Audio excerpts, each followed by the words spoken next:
नमस्कार, स्वागत है आप सभी का सीएनबीसी आवाज पर। आप देख रहे हैं खिलाड़ी नंबर 1 और मैं हूं हर्षिता सावंत। तो नए हफ्ते की शुरुआत एक सीमित दायरे में कारोबार बनता दिखाई दे रहा है। 18,603 के आसपास इस समय निफ्टी आपको कारोबार करता दिखाई देगा। निफ्टी बैंक पर नजर डालें तो ये तेजी और मंदी के बीच आंख में चोली खेलता हुआ फिलहाल एकदम सपाट है, लेकिन आज ऊपर में 44,129 को हम छूकर आए हैं और एक बार फिर 44,000 के नीचे ट्रेड करते हुए दिखाई दे रहे हैं। मिड कैप इंडेक्स की दिशा थोड़ी बेहतर, दिशा और दशा दोनों बेहतर, 100 पॉइंट का इजाफा, इसीलिए 2:1 का रेशियो आप देख रहे हैं। इंडेक्स में तेजी कहां से आ रही है? तो तेजी वाले ट्रेड्स में ऑफकोर्स आज टेक्नोलॉजी काउंटर्स का बोलबाला है। निफ्टी आईटी आपकी स्क्रीन पर आ जाएगा। यहाँ पर दिग्गजों में इन्फोसिस जैसे स्टॉक्स चले हैं, तो मिड कैप में अच्छी तेजी आती हुई, इसीलिए 1.25% तक का इजाफा इधर देखने को मिला है। वरना अगर आप सेक्टोरली कुछ और ढूंढने जाएं तो बहुत ही स्पेसिफिक मेटल्स में हल्की सी बढ़त देखने को मिल रही है। इंश्योरेंस कंपनियों में थोड़ा सा इजाफा देखा जा रहा है। ये ज़्यादा बेहतर तस्वीर आपको बता रहा है कि मार्केट में हो क्या रहा है। टेक्नोलॉजी और कुछ निजी बैंकों में तेजी, और दूसरी तरफ एल&टी, टाइटन, एचडीएफसी बैंक और आईटीसी है जो नरमी की तरफ बैठते हुए दिखाई दे रहे हैं। तो ये है आपके लिए ताज़ा तस्वीर। खिलाड़ी नंबर 1 में हमारे जानकारों को अब जोड़ना शुरू करते हैं और उनसे पूछेंगे फिर आपकी क्या रणनीति होनी चाहिए। आज हमारे साथ जुड़ रहे हैं निर्मल बंग के नीरव छेड़ा, कैटलिस्ट वेल्थ के प्रशांत सावंत और साथ ही प्रभुदास लीलाधर की शिल्पा रावत। आप तीनों का ही स्वागत है। और इस हफ्ते हमारे जानकारों ने ये आपस में तय किया है कि सिर्फ वायदे बाजार के ट्रेड्स पर ही इनका फोकस रहेगा। तो पहले बात इंडेक्स की कर लेते हैं। 18,602 के लेवल्स पर थोड़ा शांत लेकिन पॉजिटिव टिक के साथ। नीरव बताइए, इंडेक्स क्या कह रहा है? गुड मॉर्निंग हर्षदा जी। देखिए, एक काफी बड़ा मूव आया है इंडेक्स में ऑलरेडी।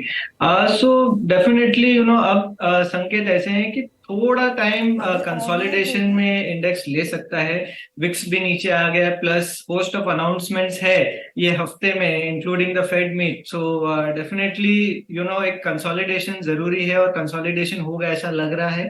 18,500 18,800 के बीच में मोटा मोटी निफ्टी चलना चाहिए। सिमिलरली बैंक निफ्टी में भी एक बहुत इंपॉर्टेंट रेजिस्टेंस है 44,500 का, जो बैंक निफ्टी ब्रेक नहीं कर पाया, और इसी कारण से ऐसा लग रहा है कि ये भी इंडेक्स ऐसा है कि कंसोलिडेशन में जाएगा। 2-3 दिग्गज स्टॉक निकाल लें तो मेजरली जो स्टॉक्स हैं बैंक निफ्टी में, वो भी ऐसा इशारा कर रहे हैं कि थोड़ा बहुत कंसोलिडेशन है, थोड़ी बहुत सेलिंग हो सकती है बैंक निफ्टी में। तो at this point of time stock specific रहना ज्यादा बेटर है।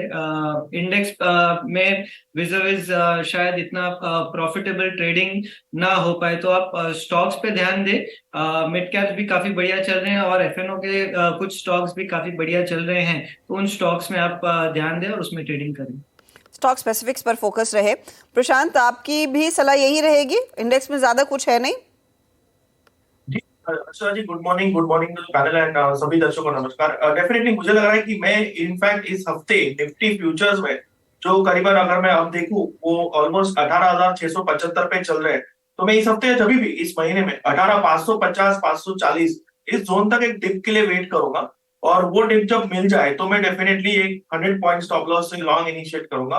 फिलहाल इस जोन पे मेरी राय होगी कि इंडेक्स स्पेसिफिक से जगह सेक्टर एंड स्टॉक स्पेसिफिक रहना बेहतर होगा। ओवरऑल जो रुझान है वो लॉन्ग की तरफ है, तो definitely buy on dips not in the index but in specific stocks and specific sectors में बिल्कुल किया जा सकता है। शिल्पा, आपकी अप्रोच क्या है? जी good morning everyone. View same ही है। बाय ऑन डिप्स का ही एक मार्केट का टेक्सचर है, स्ट्रेंथ बहुत है, बट ऑफ कोर्स 18,800 ऑलमोस्ट हमने फ्यूचर्स में टेस्ट किया था।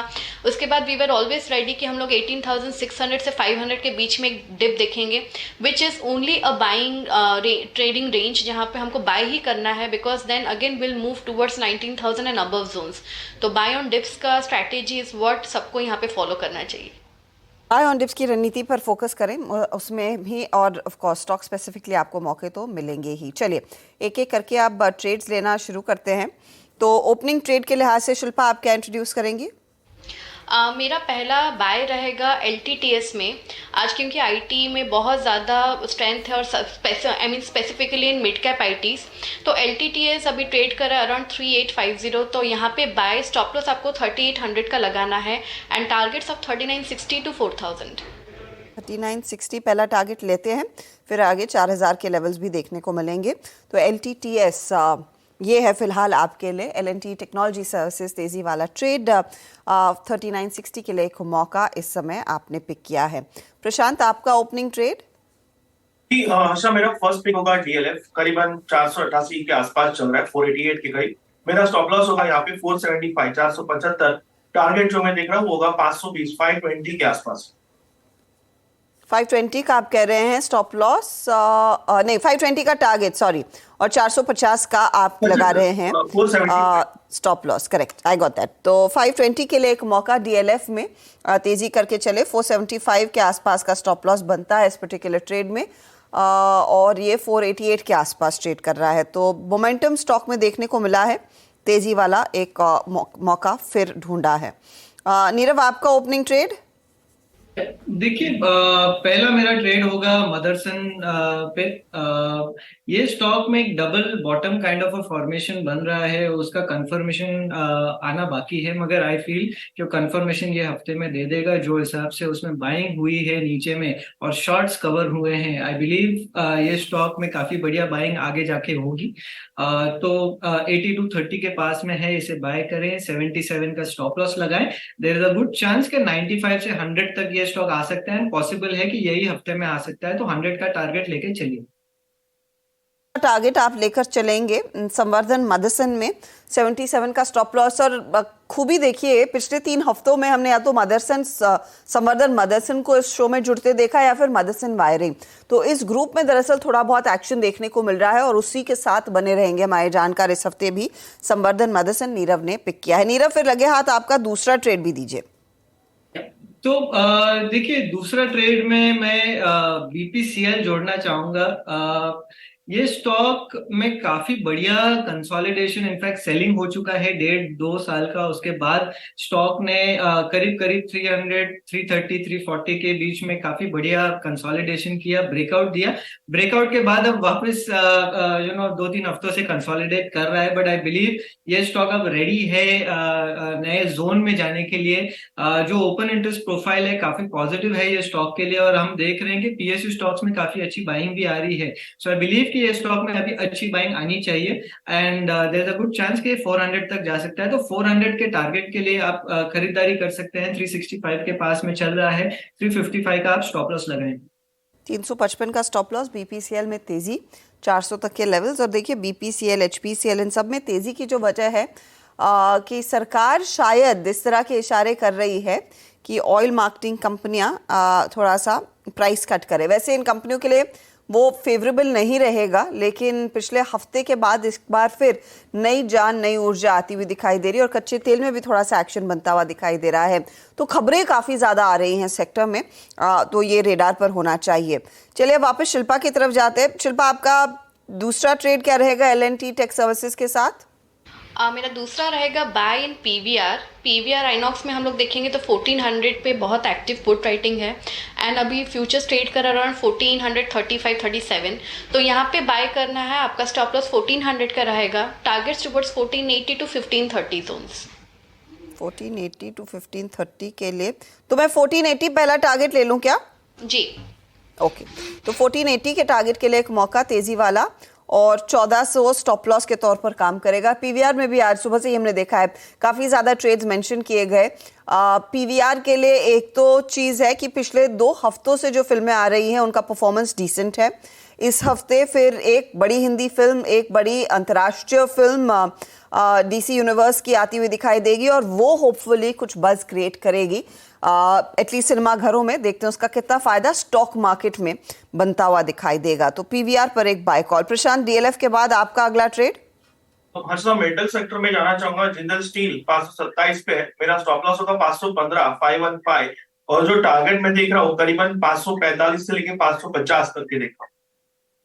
545 से 550 की तरफ बढ़ता हुआ, तो 545 के आसपास पहला टारगेट रख लेते हैं। JSPL में एक मौका, तेजी की पोजीशन इस समय आप लेकर चल रहे हैं। वो लेवल्स आपकी स्क्रीन पर पेश होंगे जल्द ही। तो तेजी का ये ट्रेड 545 के आसपास। 505 आपने कहा ना, स्टॉप लॉस क्या रहेगा?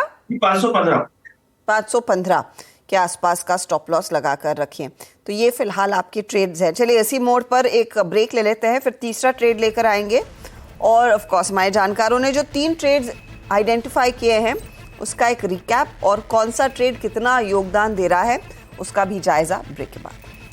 आप देख रहे हैं खिलाड़ी नंबर 1। हमारे जानकारों ने 2 ट्रेड्स दिए हैं, तेजी के ही ट्रेड्स अब तक आए हैं। अब तीसरा ट्रेड क्या रहेगा जो इनके पोर्टफोलियो को इस समय थोड़ा सा और मजबूत करने का काम करेगा, उसकी बात करते हैं। शिल्पा, मैं आपके पास आ रही हूँ एक बार फिर। LTTS PVR दोनों बाय ट्रेड्स, तीसरा ट्रेड आपका? मेरा तीसरा ट्रेड अभी रहेगा डेल्टा कॉर्प में। डेल्टा कॉर्प अभी 252 जोन्स पे ट्रेड कर रहा है। यहाँ पे स्टॉप लॉस जस्ट बिलो 250 का लगाना है, रफली 247 एंड टारगेट्स ऑफ 263 एंड 267। 263 और 267 के टारगेट के लिए डेल्टा कॉर्प में आप तेजी का ट्रेड लेकर चले। 247 के आसपास स्टॉप लॉस लगेगा। नीरव, आपका ट्रेड क्या रहेगा? संवर्धन और BPCL तो बाय साइड के थे, अब तीसरा वाला? या तीसरा भी बाय साइड में ही है। आई बिलीव नेशनल एल्यूमिनियम में काफी समय बाद एक ब्रेकआउट आया है, तो there is a good possibility कि काफी बढ़िया मूव आएगा यहाँ से। तो बाय करें। करंट लेवल्स पे 86 के आसपास चल रहा है। स्टॉप लॉस रहेगा 81 का। 98 का इसमें टारगेट रहेगा। 98 के टारगेट के लिए नाल्को में एक तेजी वाला ट्रेड। मेटल का जिक्र प्रशांत ने 2 मिनट पहले ही किया था। प्रशांत, आप तीसरा क्या ट्रेड जोड़ेंगे? जी हर्षदा, ऑटो सेक्टर के साथ जाना चाहूंगा। M&M महिंद्रा एंड महिंद्रा 1370 के करीब है। मेरा स्टॉप लॉस होगा 1330। पोजिशनल ट्रेड होगी। जो टारगेट में देख रहा हूँ वो 1450 का देख रहा हूँ। 1450 1450 टारगेट। प्रशांत, 1450 राइट आपने कहा? जी 1330 का स्टॉप लॉस और 1450 का टारगेट 1450। 1450। आपका ऑडियो बीच में थोड़ा सा डिप हुआ, इसीलिए मैंने सोचा एक बार फिर दोहरा लिया जाए। 1450 के टारगेट के लिए M&M में एक तेजी का ट्रेड और 1330 के आसपास का स्टॉप लॉस आपने लगाना है। तुम्हारे जानकारों ने अपने पोर्टफोलियो में जो ट्रेड जोड़ने थे वो आ चुके हैं। उसका जायजा ले लेते हैं कि किसका पोर्टफोलियो ज्यादा मजबूत दिख रहा है, किस ट्रेड ने सबसे ज्यादा रिटर्न्स हमारे जानकारों के लिए कमा कर दिए हैं। तो एक एक करके रिकैप आपकी स्क्रीन पर लेकर आएंगे। शिल्पा रावत ने शुरुआत की है। PVR आइनॉक्स इनके पोर्टफोलियो में 1480 का target, 1400 stop loss. LTTS mid cap IT में जो जोश है उसके मद्देनजर इन्होंने ये स्टॉक जोड़ा। 3960 का टारगेट और 3800 का स्टॉप लॉस लगाकर चले। डेल्टा कॉर्प भी 263 के लिए बाय का ट्रेड है।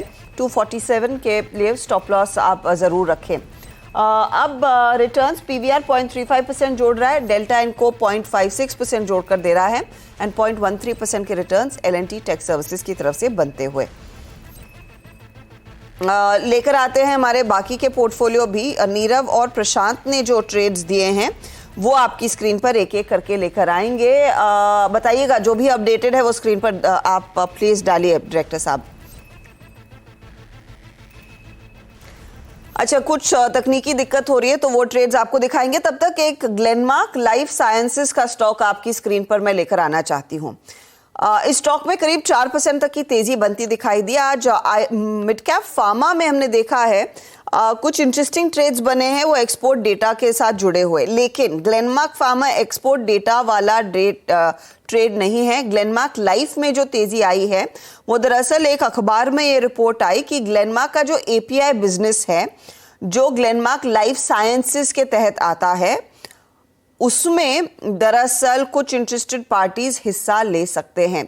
अब ये रिपोर्ट हमने पहले ये वेरीफाई नहीं की है, जो अखबार में आया है वो मैं आपको बता रही हूँ कि सेखमित फार्मा वेंचर्स और निरमा ग्रुप दरअसल ग्लेनमार्क लाइफ साइंसेस को खरीद सकते हैं और ग्लेनमार्क लाइफ साइंसेस लार्जली एक ग्लेनमार्क फार्मास्यूटिकल्स की 82.85% सब्सिडरी है। तो दोनों स्टॉक्स रेडार पर रखिए। ग्लेनमार्क फार्मा वायदे का स्टॉक है, यहाँ पर ज़्यादा कुछ एक्शन नहीं। लाइफ साइंसेज में ज़्यादा तेज़ी बनती दिखाई दे रही है क्योंकि मैनेजमेंट यहाँ पर अपने बैलेंस शीट को थोड़ा सा डी लेवरेज करना चाहता है और अपना एक्टिव फार्मा इंग्रेडिएंट बिजनेस को बेच सकते हैं। कुछ पार्टी सामने आ रही हैं जिसमें से निरमा ग्रुप एक है। ग्लेनमार्क लाइफ पर प्रशांत कोई राय आपकी? ये ऑफ कोर्स कैश मार्केट का ट्रेड है। अच्छा, अगर मैं अभी इसको देखूं तो ये करीबन 615 पे चल रहा है और मुझे लग रहा है कि एक सस्टेनेबल ब्रेकआउट है। सिर्फ एक चीज की कमी है जो होगा वॉल्यूम, बट फिलहाल मुझे लग रहा है अगर कोई अभी भी एंट्री करना चाहे तो 595 के स्टॉप लॉस से एंटर कर सकता है और जो एग्जिस्टिंग पोजीशंस है वो भी 595 से ट्रेल करे। मुझे लग रहा है यहाँ से अगर ये मूव सस्टेन करे तो ये 595 टच किए बिना करीबन 640-45 तक भी जा सकता है। पर नजरें होनी चाहिए। इनफैक्ट दोनों ग्लेनमार्क फार्मा और ग्लेनमार्क लाइफ साइंसेस दोनों रेडार पर रहने चाहिए। ये इनफैक्ट रिपोर्ट के चलते चलिए हमारे डायरेक्टर साहब कह रहे हैं अब सिस्टम अपडेट हो गया है, तो देखते हैं क्या रिटर्न्स बन रहे हैं। प्रशांत, आपका पोर्टफोलियो हम आपको पहले दिखा रहे हैं। डीएलएफ 520 के लिए आपने बाय किया, 475 का स्टॉप लॉस है। जेएसपीएल फिर 545 के लिए इन्होंने जोड़ा, 515 स्टॉप लॉस। और एमएनएम भी तेजी वाला ट्रेड, 1450 का टारगेट 1330 स्टॉप लॉस के तौर पर करेगा काम। डीएलएफ 0.16% ऊपर, जेएसपीएल 0.24% ऊपर, एमएनएम 0.11% ऊपर। नीरव का पोर्टफोलियो देखते हैं। संवर्धन मदरसन के साथ शुरुआत की है, 100 का टारगेट 77 स्टॉप लॉस। फिर बीपीसीएल जोड़ा, 400 का टारगेट 355 स्टॉप लॉस। और नाल्को आया, 98 का टारगेट 81 का स्टॉप लॉस है। यह है आपके लिए इनके ट्रेड्स। 0.5% का गेन संवर्धन, नाल्को 0.23% का गेन। लेकिन बीपीसीएल इस घंटे थोड़ा सा ड्रैग कर रहा है जब से इन्होंने जोड़ा है। अब लेकर आते हैं ताज़ा तस्वीर ओवरऑल रिटर्न्स की क्या बन रही है। खिलाड़ी नंबर 1 में तो शिल्पा आगे है 1.29% के रिटर्न्स के साथ। फिर नीरव है 0.6% के रिटर्न्स पर और प्रशांत सावंत 0.51% के रिटर्न्स पर। यह है आपके लिए ताज़ा तस्वीर खिलाड़ी नंबर 1 की, जहां पर इस समय मोमेंटम देखने को मिल रहा है। अच्छा, बाय द वे निफ्टी एक बार लेकर आइए जो अब 42 पॉइंट्स ऊपर है, और रखिए स्क्रीन पर आप टीसीएस का शेयर जो नियरली 1% की तेजी दिखाने लगा है। इस घंटे स्टॉक में 0.5% से ज़्यादा की तेजी आई है, तो वो एक मोमेंटम है। डीवीज लैब निचले लेवल से एक अच्छा खासा रिवर्सल दिखाकर अब 0.5% ऊपर, और रिलायंस का योगदान दरअसल बढ़ने लगा है। आरआईएल अब हल्का सा ही सही लेकिन 2485 के लेवल्स पर आता हुआ, तो इसके पॉजिटिव टेरिटरी में आने का मतलब यही है कि मार्केट को भी थोड़ा सा बूस्ट मिलेगा। इस बीच बैंकों में एक्सिस का योगदान बढ़ता हुआ, कोटक महिंद्रा अब पॉजिटिव टेरिटरी में आ गया, और आईसीआईसीआई तो वैसे भी तेजी में था, तो वहां से भी कुछ सपोर्ट मिल रहा है। ये है आपके लिए ताज़ा हाल मार्केट का। ऑल द बेस्ट आप तीनों को इस हफ्ते के लिए। कोई भी बदलाव होगा तो ये जानकारी हमारे साथ शेयर होगी, जो हम सोशल मीडिया हैंडल्स पर डालेंगे आवाज़ के। और 1 बजे ऑफकोर्स अपडेट लेकर आते हैं हर रोज़ की तरह मिड कैप मंत्र में भी, कि क्या नया बदलाव किया है हमारे जानकारों ने। तो ऑल द बेस्ट आज के लिए, इस पूरे हफ्ते के लिए। लेंगे एक ब्रेक के बाद फोकस कमोडिटी मार्केट के एक्शन पर।